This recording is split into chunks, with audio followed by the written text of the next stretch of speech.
Dzień dobry Państwu. Rosyjski filozof Nikołaj Bierdiajew w zbiorze Duchy ruskiej rewolucji z roku 1918, a więc w bardzo gorącym czasie tych przemian, czyta Braci Karamazow Fiodora Dostojewskiego. W Pawle Smierdziakowie widzi nihilistę lokajskich lotów, który odrzuca metafizykę i przyszłego rewolucjonistę. Przeciwstawia go Iwanowi Karamazowowi, przedstawicielowi nihilizmu wysokiego, filozoficznego i tejże rewolucji teoretykowi. Czym jest nihilizm? Czym różnią się te dwa nihilizmy, wysoki i niski? Czym jest lokajskość nihilizmu? Czy Fiodor Pawłowicz żyłby, jeśli by nie nihilizm jego synów? A może umarł właśnie dlatego, że on sam był nihilistą? Na te niepokojące pytania będziemy szukać odpowiedzi u bohaterów powieści Fiodora Dostojewskiego, bracia Karamazow. Czytamy tradycyjnie po rosyjsku. Tłumaczenie zawdzięczamy panu Aleksandrowi Watowi. Nihilizm. Czym jest nihilizm? Pochodzi od łacińskiego słowa nihil, nic, nihilum, nicość. Jak go określają bohaterowie tej powieści? Bo nihilizm w filozofii ma niejedno imię. Nihilizm w powieści Fiodora Dostojewskiego jest odpowiedzią na pytanie, przede wszystkim na pytanie, co jest. Nihilizm odpowiada, że nie ma niczego. Tę odpowiedź formułują dla nas w rozmowie przy koniaczku Iwan Karamazow i Fiodor Pawłowicz. Posłuchajmy tego dialogu, bo on opowie nam o tym, jak Fiodor Dostojewski rozumie nihilizm swoich bohaterów i nihilizm w ogóle. Fiodor pyta Iwana: a teraz odpowiedz, jest Bóg czy go nie ma? Tylko poważnie, teraz wymagam odpowiedzi. Nie ma Boga. Dalej. Iwan, a nieśmiertelność, powiedzmy malutka, no najmniejsza. Nie ma nieśmiertelności. Żadnej? Żadnej. To znaczy absolutne zero albo nicość.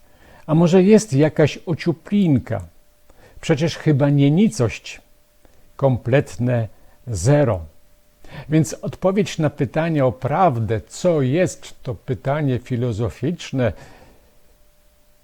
dają następującą. Nie ma nic, nie ma niczego, jest kompletne zero, nie ma Boga. Co odpowiada Fiodor? Prawdopodobnie Iwan ma słuszność, a więc zgadza się z Iwanem. Boże, pomyśleć tylko, ile to wiary, i tu ważna część, ile wszystkich sił potracił człowiek nadaremnie na to marzenie. A więc wiara jest jakąś formą marzenia, po rosyjsku mieczty. I to od tylu tysięcy lat. Kto sobie tak pokpiwa z człowieka? Iwan, po raz ostatni i stanowczo, jest Bóg czy nie ma? Po raz ostatni. I po raz ostatni odpowiadam, nie ma. I pytanie Fiodora, któż sobie pokpiwa z ludzi? Iwanie. Diabeł zapewne, uśmiechnął się Iwan Fiodorowicz. Kolejna prawda nihilistów Fiodora Pawłowicza i Iwana. Wiara to nadaremne marzenie, więc marzenie, które się ani nie może spełnić, a jest również próżnym marzeniem, bo niczego nie przynosi. I kolejny temat. Ktoś kpi sobie z człowieka. A więc oskarżenie kogoś o to, że nie ma do człowieka poważnego stosunku, oskarżenie Boga, ale skoro go nie ma, kogóż oni w tym momencie oskarżają? Iwan znajduje wyjście, to być może diabeł, tego diabła on wkrótce spotka. I dalej pytamy o kolejne cechy nihilizmu, tego nihilizmu, który prezentują Fiodor Pawłowicz i jego syn Iwan. Fiodor, bo jeżeli jest Bóg, jeżeli jest naprawdę, no to faktycznie jestem winien i za grzechy będę odpowiadał, ale jeżeli Go nie ma, to na cóż nam Twoi ojcowie? Tu zwraca się do Aloszy, chodzi mu o zakonników, monachów. Dalej, w takim razie głowę im podrąbywać, a i tego za mało, bo rozwój wszelki hamują. Pogarda do innych ludzi, przekonanie, że ma się prawdę, że jest się nosicielem prawdy, wezwanie do przemocy, to poodrąbywać głowę, napisane w XIX wieku, na początku XX, właśnie w 1917, będzie realizowane prawie dosłownie. Dalej. A jednak rozprawiłbym się z Twoim monasterkiem, wziąłbym całą tę mistykę i od razu wyrzuciłbym z ziemi rosyjskiej, aby za jednym zamachem wszystkim durniom gęby pozamykać. A ileż by to srebra, ile złota wpłynęło do mennicy. A po cóż wyrzucać, odezwał się Iwan. Aby prawda rychlej zapanowała. Ale skoro ta prawda zapanuje, to przede wszystkim ojca ograbią, a potem wyrzucą. Skąd przemoc? Przemoc w imię prawdy. Ta prawda w języku rosyjskim określona jest słowem istina, a więc istota. Każdy człowiek może mieć jakąś swoją prawdę, ale istina to jest ta jedna obowiązująca wszystkich prawda. Bóg jest istiną dla ludzi wierzących. Fiodor Pawłowicz deklaruje swoje dążenie, on się domaga prawdy. Czy tak naprawdę on się jej domaga? Na pewno obiecuje przemoc tym wszystkim, którzy ulegają wierze. Nazywa ich durniami, durniom gęby pozamykać, a więc głupcami. Ta pogarda do tych, którzy nie podzielają nihilizmu Fiodora, jest znamienna i ona będzie się powtarzać w postawie nie tylko Iwana i Fiodora. Dalej, mistyka, wyrzucenie mistyki. Ta mistyka przeszkadza Fiodorowi Pawłowiczowi. Ona również przeszkadza Iwanowi, zwolennikowi racjonalnego myślenia, temu, którego Nikołaj Bierdiajew nazwał nihilistą wysokich lotów, czy wysokość jego lotów polega na tym, że są to loty teoretyczne, intelektualne. Dlaczego trzeba wyrzucić? Ze względu na korzyść. Fiodor Pawłowicz widzi w korzyść. Usunąć mistykę, bo można byłoby na tych, którzy wierzą, na durniach zarabiać. Ten materializm, ten komfort. Jednak można przyznać, że Bóg istnieje, zgodzić się z nieprawdą, jeżeli to da jakieś korzyści. To ta cecha nihilizmu, jeżeli nic nie istnieje, ani Bóg, ani nieśmiertelność, to ani grzech, to w tym momencie istnieje tylko to, co materialne, pieniądz. Dalej. A my, mądrzy ludzie, będziemy siedzieć w cieple i koniaczek smakować. To siedzieć w cieple i koniaczek smakować to istota nihilizmu Fiodora Pawłowicza, ale również Iwana, bo on również korzysta z życia na tyle, na ile może. Iwan przy tym twierdzi, że trzeba jednak przyjmować istnienie Boga, przynajmniej dla tych durniów, głupców, bo dalej, gdyby nie wymyślono Boga, nie byłoby w ogóle cywilizacji. nie byłoby w ogóle cywilizacji. A więc Bóg jest jednak potrzebny, daje możliwość rozwoju. Pojawia się zasada, jeżeli Boga nie ma, to przecież można byłoby robić wszystko. Nie ma zasad moralnych, nie ma zasad etycznych, nie ma grzechu, tak jak stwierdził Fiodor. Podsumujmy to, co mówi o nihilizmie Fiodor i Iwan, a więc nie ma Boga jako prawda. Wyrzucić mistykę, a więc usunąć to, co niezwykłe, to, co nadzwyczajne z życia, sprowadzić życie do prozy, do zarabiania, do tego srebra. Dzięki temu przybliżamy triumf prawdy. A w rzeczywistości tak naprawdę komfort, wygoda, bogacić się na mistycyzmie, cieszyć się ze zdobyczy cywilizacji. Jaką mistykę chce wyrzucić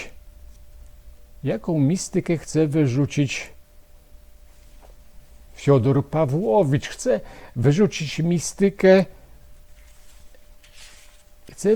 mistykę Pawła Fiodorowicza, Smierdiakowa, tego, którego nazywa woniuczym lokajem, tego, którego nazywa oślicą Balaama, zwierzęciem, które przemawia wtedy, kiedy on wygłasza swoje poglądy. I w rozmowie właśnie z nim, w rozmowie z Iwanem, jako komentarz do tego mistycyzmu, mówi, bardzo ważny cytat, ja go powtarzam, ale on jest istotny. A Rosja to świństwo. Przyjacielu drogi, gdybyś ty wiedział, jak ja nienawidzę Rosji, to znaczy nie Rosji, ale tych wszystkich świństw. W oryginale jest poroków, czyli porok to nauk, to grzech, to słabość. Porok to coś, co jest przeciwieństwem cnoty, wada. I on uważa mistykę za wadę, za porok, za to, co nie służy ludzkości. Dalej, ale wszystkich tych świństw, po rosyjsku poroków, a zresztą może i Rosji. Chce wyrzucić mistykę Pawła Smierdiakowa. I na czym ta mistyka polega? Trwa dyskusja. Paweł Fiodorowicz odezwał się. Fiodor Pawłowicz. Zauważmy, że Paweł otrzymał imię Pawła od ojca Fiodora. A więc w jakimś sensie Fiodor wciąż kpi sobie ze syna, którego traktuje jako podrzutka, którego uczynił swoim lokajem, którym pogardza. W czasie tej dyskusji Paweł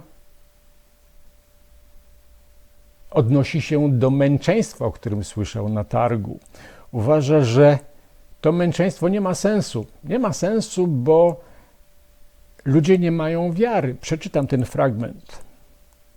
Zwraca się do swojego przybranego ojca Grzegorza Wasiliewicza, drugiego służącego, ale tak naprawdę zwraca się do Iwana i Fiodora.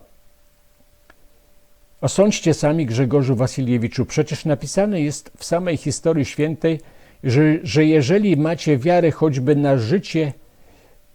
na tycie ziarenko i mówicie do góry, żeby zeszła do morza, to zejdzie ona, nie zwlekając na pierwsze wasze wezwanie.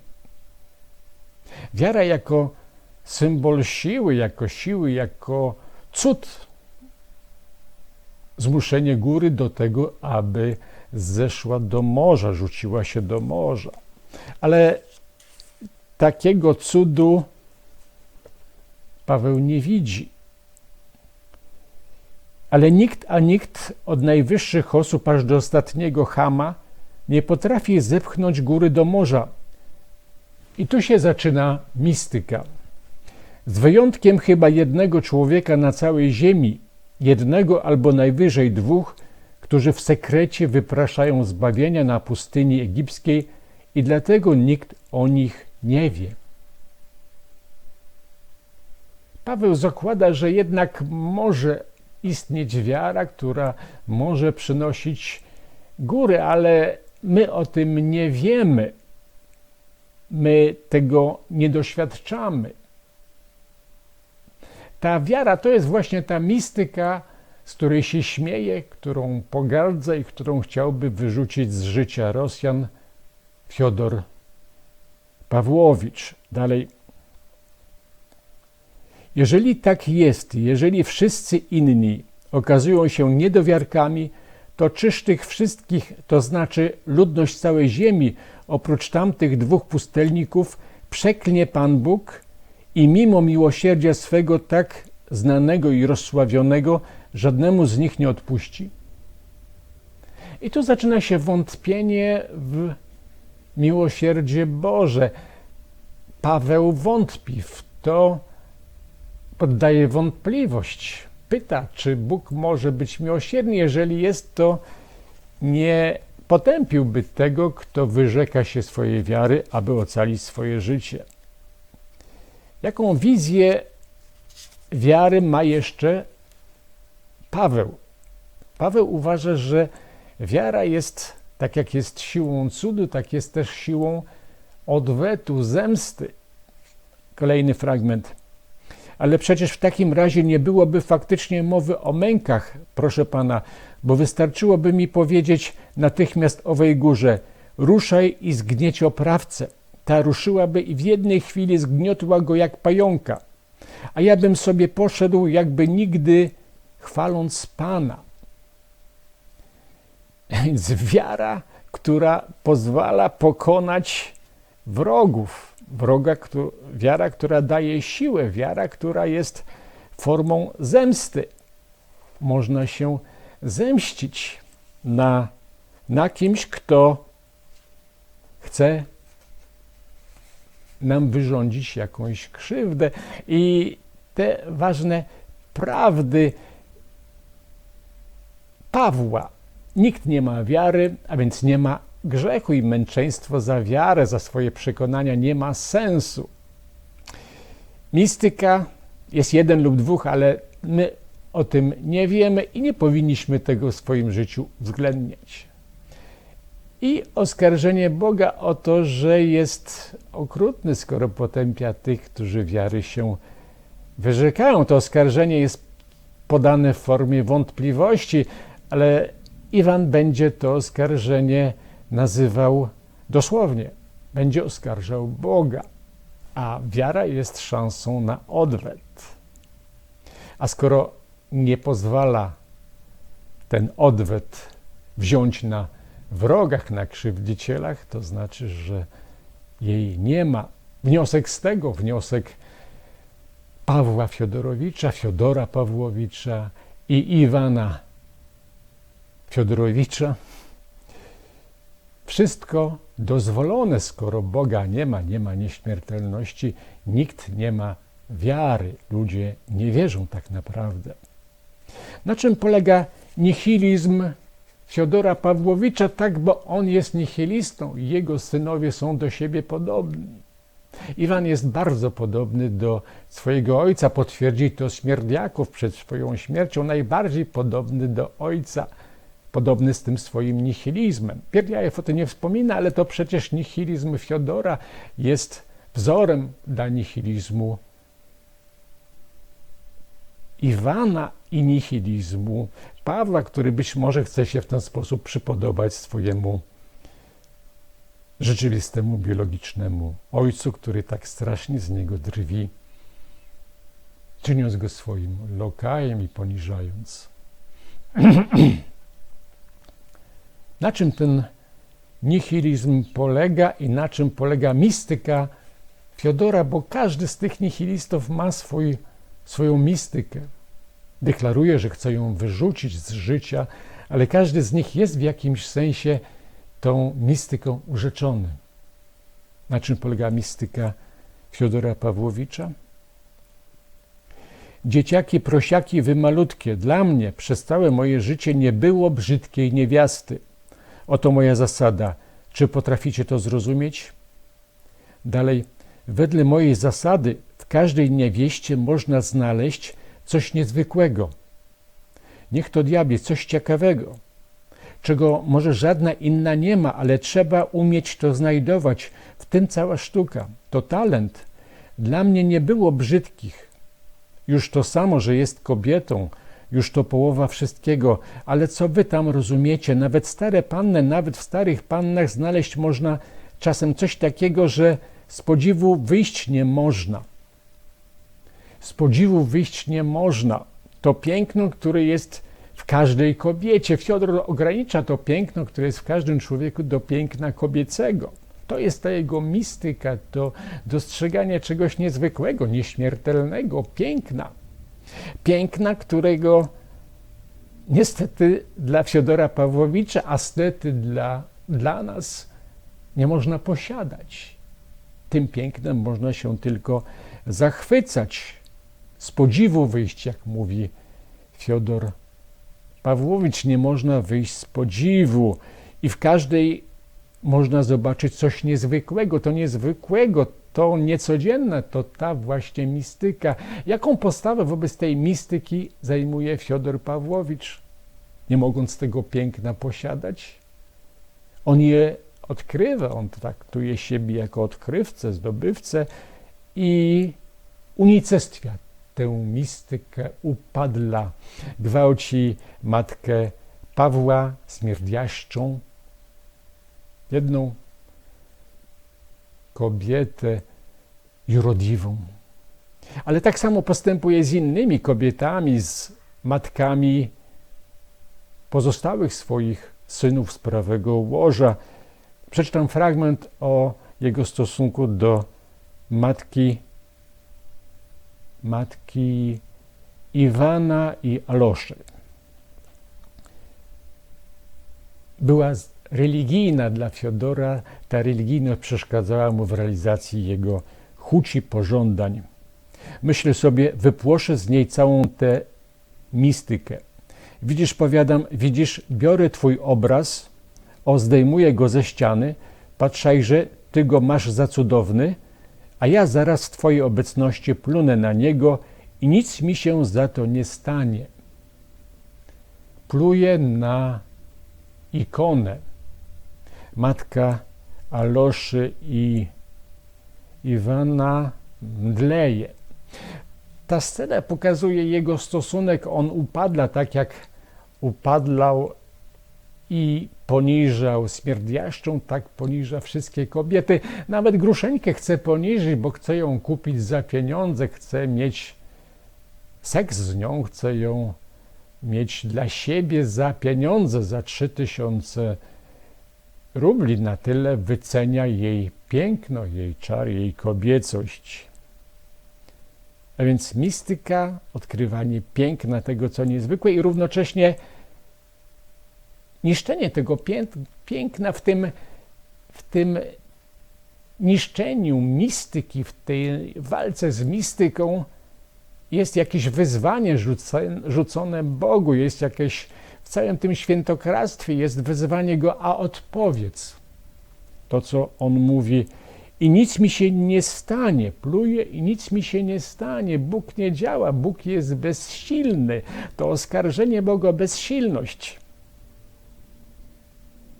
Paweł zaczął wątpić, czy on jest miłosierny, skoro może potępiać. Fiodor oskarża go o bezsilność, że on nic nie może, a Fiodor może niszczyć, upadlać to piękno, które nie może posiadać, a skoro nie możesz posiadać, to można zniszczyć. Posiadanie chleba, zaspokajanie pragnienia jest niszczeniem tego chleba. My go zjadamy, my go niszczymy. Tak samo chce posiadać piękno Fiodor. On chce je posiadać w ten sposób, aby je mieć wyłącznie tylko dla siebie, ale piękno nie pozwala na to. Ono jest nieśmiertelne, ono jest z tego świata mistyki, więc Fiodor niszczy upadla, doprowadza do śmierci te osoby, które mu uległy. Na czym polega nihilizm z kolei Iwana Fiodorowicza, syna? Ten nihilizm to bunt wobec Boga, to bunt wobec łzy dziecięcej. Iwan twierdzi, że harmonia świata nie jest warta jednej łzy dziecka. W rozmowie w traktirze z Aloszą, za chwilę przedstawi historię wielkiego inkwizytora, mówi, że nie zgadza się z Bogiem, który zorganizował świat. Tak naprawdę nie zgadza się z tym światem. Przeczytam. Póki jeszcze czas, odsuwam się, a więc rezygnuję całkowicie z najwyższej harmonii. Bóg to dla niego harmonia. Nie warta nawet łezki tego zamęczonego maleństwa, które biło się piąstkami w piersi, modliło się w smrodliwej kloace nieodkupionymi łezkami do Bozi. Nie warta, ponieważ te łezki są nieodkupione. Muszą być odkupione, bo inaczej harmonia jest niemożliwa. Ale czym je odkupisz? Świat nie jest wart jednej łzy. Jak wyobraża sobie odkupienie Iwan nihilista? Uważa, że tę łzę dziecka trzeba pomścić. Dalej. Domagam się odwetu, bo w przeciwnym razie niszczę siebie i domagam się odwetu nie gdzieś tam, kiedyś w wieczności, ale tu na ziemi. Muszę to koniecznie sam zobaczyć. I dalej fragment. Jaką postawę Iwan jako nihilista, jako ten teoretyk rewolucji zajmuje? Chce raczej zostać z niepomszczonymi cierpieniami. Wolę zostać przy swoich niepomszczonych cierpieniach, przy oburzeniu, choćbym i nie miał racji. Iwan zakłada, że może nie mieć racji, ale żądza chęć zemsty, odwetu jest jego namiętnością, jest jego marzeniem. Czy wiarą, skoro marzeniem, skoro wiara jest marzeniem? Za drogo zresztą oceniono harmonię. Tyle płacić za wejście to nie na naszą kieszeń, dlatego chcę jak najprędzej oddać bilet. Jeżeli jestem uczciwym człowiekiem, powinienem go oddać jak najprędzej. To właśnie czynię. Nie, w wersji rosyjskiej, nie Boga nie przyjmuję, tylko zwracam mu z szacunkiem bilet. Iwan do Aloszy. Nie, to nie jest kwestia Boga, bo Iwan przestał się zastanawiać, czy on jest, czy go nie ma. On po prostu nie przyjmuje porządku Bożego, tego Bożego świata. Zwraca mu bilet, tak jakby był w kinie, jak byłby widzem. To podejście, to próba bycia ponad jest taką cechą Iwana, jest takim wyrazem jego pogardy ponad tym wszystkim. Oddać bilet. On jest uczciwym człowiekiem, a Bóg jest tym, kto jest nieuczciwy, jest kimś okrutnym. On się sprzeciwia Bogu. Powie potem do Aloszy: jeden gad pożre drugiego gada. Tak wyrazi się o swoim bracie Dymitrze i o swoim ojcu. Ta pogarda będzie też przebijać w jego stosunku do Pawła. Najpierw będzie z nim rozmawiał, zaciekawiony jego, jak on to nazwie, niespokojną umysłowością, inteligencją, niepokojącą. A potem powie: uważać mnie wzdumał, a więc ośmielił się mnie szanować. Szacunek lokaja dla Iwana jest czymś poniżającym. On uważa się za kogoś ponad. On chce wznieść się ponad innych, chce być ponad. On uważa, że jest kimś, kto będzie patrzył na to, jak gady siebie nawzajem pożerają, więc odmawia człowieczeństwa innym ludziom, swoim bliskim.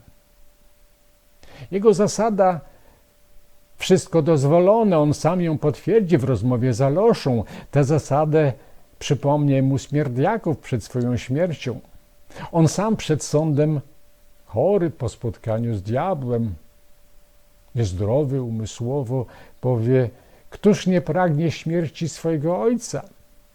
Iwan zostawia za sobą pragnienie śmierci. Iwanowi się wydaje, że to 9. przykazanie, nie będziesz pożądał, ono tak naprawdę nikomu nie szkodzi, że on może być ponad, on może chcieć, pragnąć śmierci, ale on jej przecież nie uczynił. On nie jest zabójcą, on jest uczciwym człowiekiem, który oddaje Bogu bilet, a wiemy, że tak przecież nie jest. Chrystus zresztą powiedział: kto pożąda, już zgrzeszy. A więc słowa, nasze myśli, pragnienia, nawet jeżeli się nie zrealizują, bo okoliczności będą im nie sprzyjać tej realizacji, to my już jesteśmy częścią swojego pragnienia, wykonawcą swojego pragnienia. Nieudanym, ale jesteśmy. Na czym polega wobec tego nihilizm? Jak go można scharakteryzować? Starzec Zosima w swoim nauczaniu mówi o tych wszystkich nihilistach, których widzi dookoła siebie. Zaprawdę więcej mrzonek, tutaj rosyjskie słowo, niecztacielnych fantazji. Niecztacielna fantazja to fantazja, marzenie. To marzenie, które jest fantazją dowolną, jest taką wariacją na temat czego? Czytamy dalej. Zaprawdę więcej mrzonek sobie uroili, niżeli my. Myślę, że urządzą się po sprawiedliwości. Ale odrzuciwszy Chrystusa, zalają w końcu świat krwią, albowiem krew krwi się domaga, a kto mieczem wojuje, od miecza zginie. I gdyby nie obietnica Chrystusa, już wytępiliby się nawzajem i w końcu by zostali tylko 2 ostatni ludzie na ziemi i nawet ci 2 w pysze swej nie zdołaliby się zespolić i ostatni zabiłby przedostatniego, a potem i siebie. Jakie myśli? Nihilizm jest więc jakimś marzeniem, jest jakąś mrzonką, jest fantazją w imię sprawiedliwości, jest fantazją, marzeniem, pragnieniem sprawiedliwości. Ale czy przynosi to sprawiedliwość? Czy dokonuje się ta prawda, której się domagał Fiodor Iwan w swojej rozmowie? Nie, w końcu w imię tej prawdy, w imię tego marzenia oni siebie nawzajem zabijają. Łza jednego dziecka staje się łzą 1000 dzieci w czasie rewolucji, tak pisze Bierdiajew. Iwan niczego nie uczynił, aby było mniej łez dziecięcych. On nie czyni sprawiedliwości. On się oburza na niesprawiedliwość Boga. On Boga oskarża. On rezygnuje z prawdy, jeżeli jest to dla niego wygodne. Fiodor niszczy piękno. Dostojewski, opisując socjalizm, będzie w tym samym dziele, na przykładzie wieży Babel, mówić, że nie gwoli osiągnięcia nieba, lecz sprowadzenia nieba na ziemię. Więc to jest marzenie nie po to, aby osiągnąć niebo na ziemi, lecz sprowadzić niebo na ziemię, sprowadzić to, co piękne, tak jak Fiodor Pawłowicz, to, co jest mistyką, ta wiara tych 2 pustelników, na ziemię, a więc uczynić czymś pospolitym, nieważnym, sprowadzić do dna, zrównać z ziemią. Jest taka formuła. To oskarżanie Boga nie jest zachwycaniem się pięknem, jest niszczeniem piękna. Nie jest szukaniem prawdy, jeżeli ona jest niewygodna. Jest odwetem, a Losza ten odwet nazwie buntem. Jest zwiększaniem krzywdy, jako odpowiedź na niesprawiedliwość i krzywdę. Krew niesie krew. Kończy się zabójstwem, tak jak zabójstwem Fiodora, samobójstwem, tak jak samobójstwo Pawła.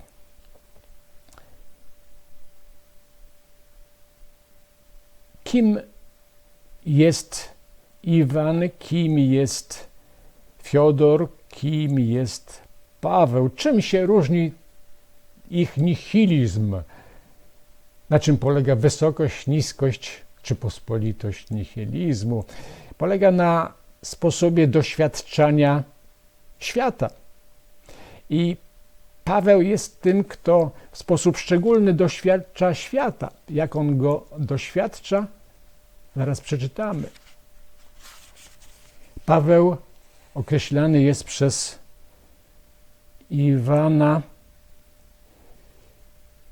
jako ten zapatrzony. Uważa, że jest to cecha ludu. Powiem szczerze, że takie zapatrzenie też mi się czasem zdarza. Przeczytajmy. Malarz Kramskoj wymalował wspaniały obraz pod nazwą Zapatrzony. Krajobraz zimowy, las. W lesie zaś na ścieżce zabłąkany chłopak w podartej odzieży i łapciach, sam jak kołek, stoi jakby zadumany. Ale nie myśli o niczym, tylko zapatrzył się. Gdyby go trącić, drgnąłby, popatrzyłby jakby ze snu zbudzony nieprzytomnie. Oczmuchnąłby się rychło, to prawda, lecz gdyby go zapytać, o czym myśli, nie umiałby sobie nic przypomnieć. Na pewno by jednak zataił owo głębokie wrażenie, które odczuwał przez czas zapatrzenia się. Wrażenia owe są mu bardzo drogie, zbiera je z pewnością, nie zdając sobie z tego sprawy, nie wiedząc czemu i po co. Może znienacka, zebrawszy przez wiele lat sporo takich wrażeń, rzuci wszystko i pójdzie jako pątnik do Jerozolimy szukać zbawienia, a może rodzinną wieś puści z dymem, a może zrobi jedno i drugie. To zapatrzenie się jest taką formą kontemplacji. Kontemplacji, kiedy odrzuca się myśli i jednoczy się z czym? Z tym, co niezwykłe, co niespotykane, ze światem, z istiną, z tym, co niewyobrażalne. Paweł ma w sobie jakąś taką kontemplację. Ona jest na bazie krzywdy i pewnych obsesyjnych myśli. Dlatego jego nihilizm jest tym nihilizmem zapatrzonego, tego, który albo się nawróci, idąc do Jerozolimy, albo spali wioskę i się nawróci, albo po nawróceniu zrobi to samo.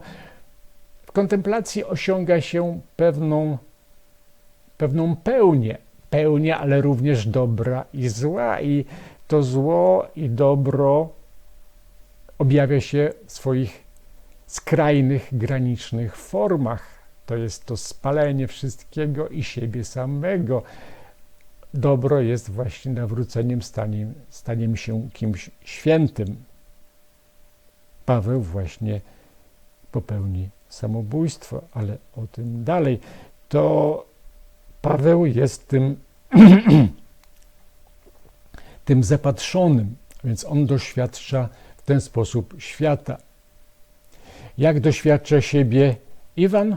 Iwan jest intelektualistą, tak o sobie uważa.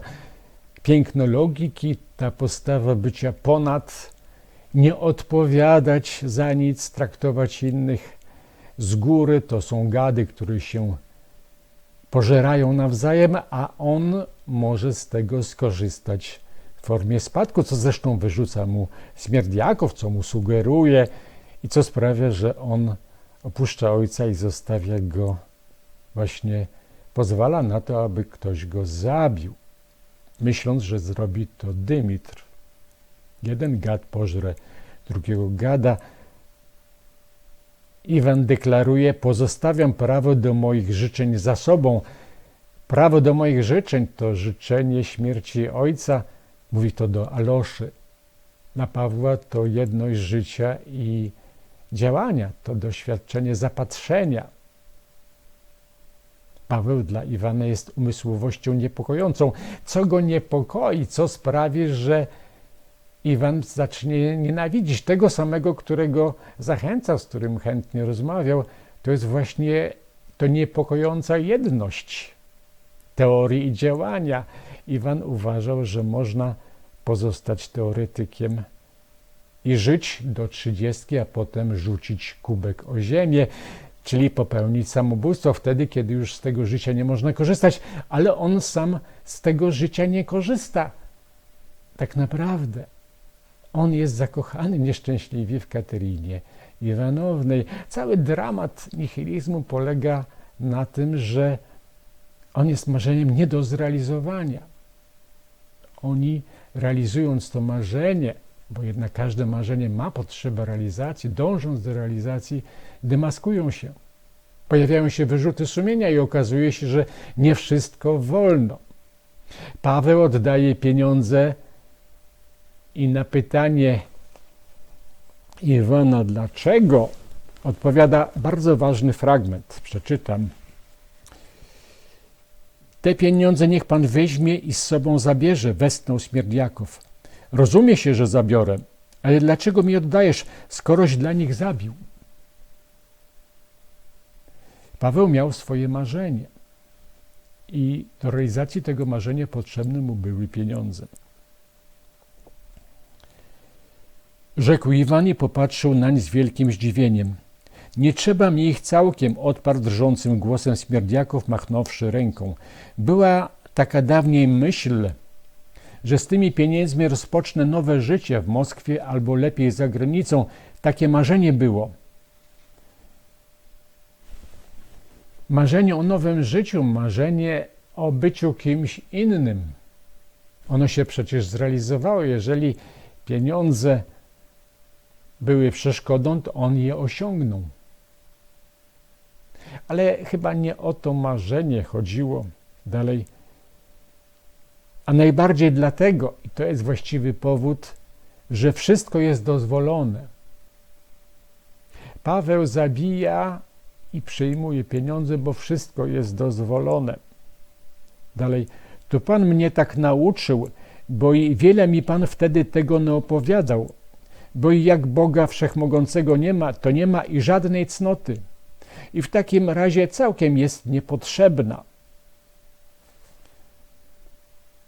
Paweł zabił po to, aby udowodnić, że wszystko jest dozwolone. Raskolnikow chciał się odważyć. Paweł realizuje.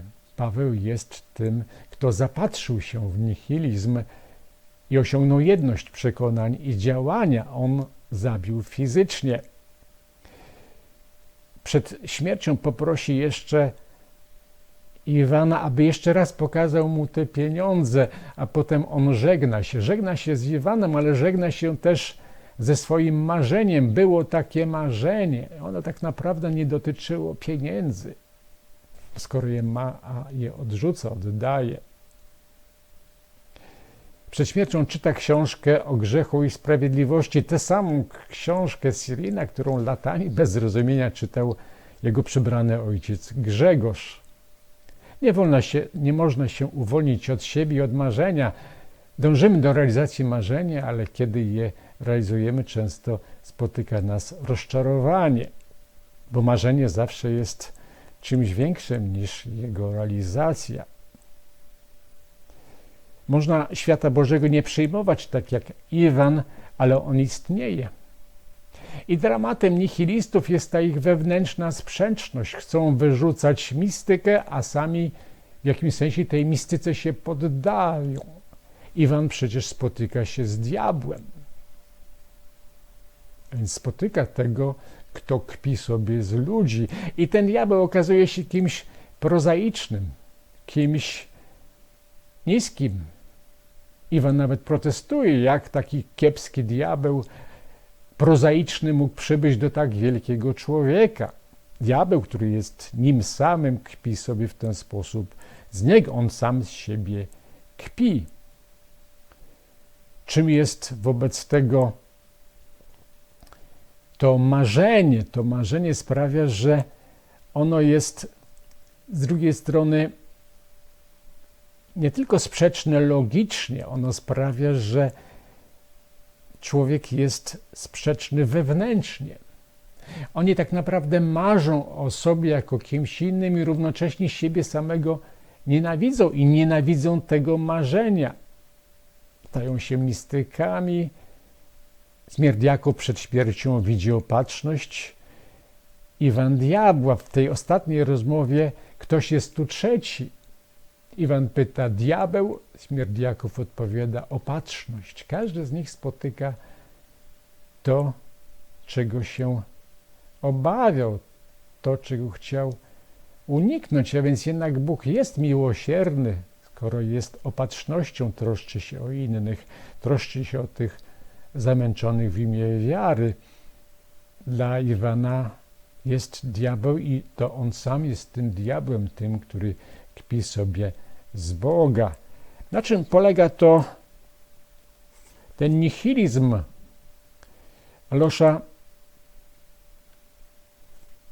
Alosza tak mówi o Iwanie, ale równocześnie jest to taka definicja, demaskacja, pokazywanie tego samo okłamywania się nihilistów. Przeczytam. Rozumiał teraz chorobę Iwana. Męki dumnego postanowienia, głębokie sumienie. Bóg, w którego nie wierzył, i jego prawda zdobyły powoli to serce, co jeszcze nie chciało się poddać. Tak pomyślał Alosza, kładąc głowę na poduszkę. Kiedy Śmierdziakow umarł, nikt nie uwierzy Iwanowi, ale on pójdzie i wyzna wszystko. Alosza uśmiechnął się łagodnie. Bóg zwycięży, pomyślał, albo Iwan stanie w świetle prawdy, albo zginie w nienawiści, szukając na sobie, na wszystkich innych zemsty za to, że służył temu, w co nie wierzy. Dodał z goryczą Alosza i znowu pomodlił się za Iwana. Paweł Śmierdziakow, popełniając samobójstwo, mści się na sobie. Tak samo zrobi Judasz, który odrzuci pieniądze, które zdobył, przyzna się, że zgrzeszył. Paweł przyzna, że zabił. Iwan przyzna, że zabił, że był współzabójcą, ale nie popełni samobójstwa, bo ma do czego wrócić, bo jest miłość do Kateryny Iwanownej, bo oszalał, bo stracił rozum, stracił to, na czym tak polegał, to, co dla niego było najważniejsze. I ta cecha tej nienawiści wzajemnej, oni mszczą się na sobie również nawzajem.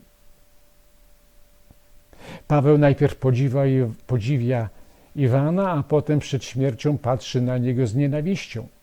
Iwan najpierw jest zaciekawiony tą niepokojącą inteligencją Pawła, a potem zaczyna nim pogardzać. Nazywa go woniuczym lokajem. W czasie ostatniego spotkania uderza go nawet pięścią. Oni się nawzajem nienawidzą. Nienawidzą się za to, że służyli temu, w co nie wierzyli. Tak naprawdę w głębi nich była wiara i lokajstwo to jest właśnie służenie temu, w co się nie wierzy. Na tym właśnie polega lokajstwo. I to lokajstwo jest tym, co dotyczy tak naprawdę wszystkich trzech naszych bohaterów, i Fiodora Pawłowicza, i Iwana, i Pawła Śmierdziakowa. To lokajstwo nie jest kwestią bycia lokajem, to jest zawód jak inny i może być wykonywany z godnością. Zapatrzenie też nie jest czymś poniżającym, jest formą kontemplacji, zachwytu nad przyrodą. Zdarza mi się czasami być zapatrzonym. Nienawidzą się, traktują się ze wstrętem, zdradzają. Nihilizm przynosi śmierć, to jest zabójstwo Fiodora, samobójstwo Pawła, szaleństwo, które jest taką formą śmierci cywilnej dla Iwana, katorga dla Dymitra, śmierci społecznej, socjalnej. Okazuje się, że oprócz zabójstwa pojawia się trwoga, lęk. Paweł będzie mówił do Iwana, dlaczego się tak zatrwożyłeś w ostatniej chwili? Widzi, że ten, który był odważny wobec swoich poglądów, nagle trwoży się, lęka. Nicość budzi lęk. My chcemy życia. Życie to jest zawsze jakaś treść. Nie można chcieć niczego, bo to oznacza samobójstwo, oznacza śmierć, rozpacz, brak jakiejkolwiek nadziei.